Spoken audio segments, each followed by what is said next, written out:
Hello and welcome to episode 10 of the Crime and Punishment Recap series.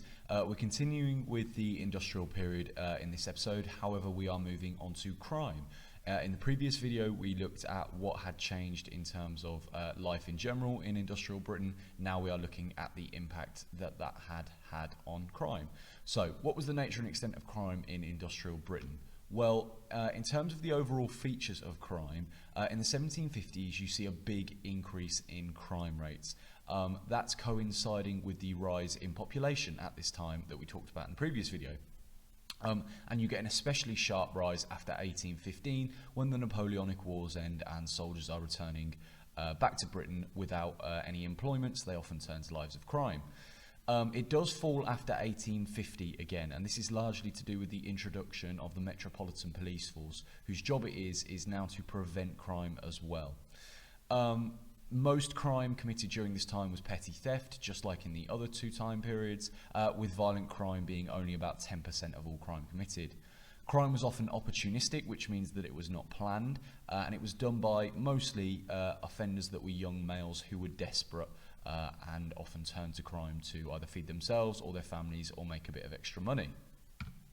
In terms of what actually caused crime then to increase during this time, one of the main factors is the rapid population growth, and that's because with more people you get more victims and more offenders. The rising population also led to higher poverty because wages fell and unemployment rose, which led to desperation, and then of course people turned to crime to try and solve those problems. And as I've already mentioned, the end of the Napoleonic Wars in 1815 led to many soldiers returning to no jobs, so they turned to crime. The second cause of crime increasing during this time is the growth of industry.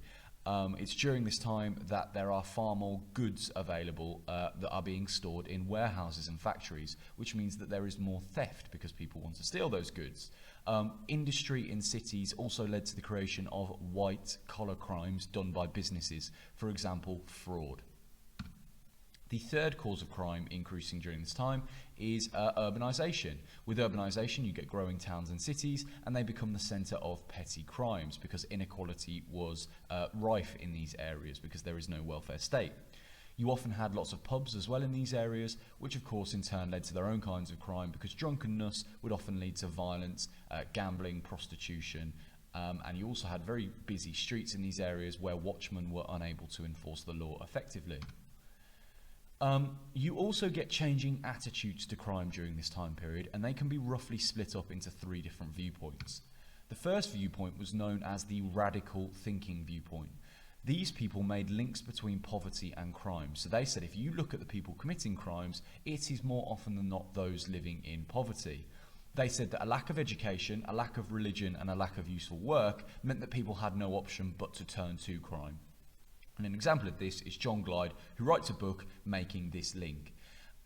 Now, these people were considered quite extreme in their views. Not many people agreed that there was that link between poverty and crime, but it is starting to get the ball rolling for when we come into the modern period about how we change our attitudes towards crime and criminals.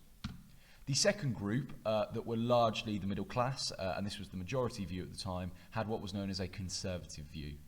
These people argued that there were bad moral habits of the poor, so they were not saying it was anything to do with poverty, but that they just had bad moral habits, such as drunkenness, and which of course would often lead to crime.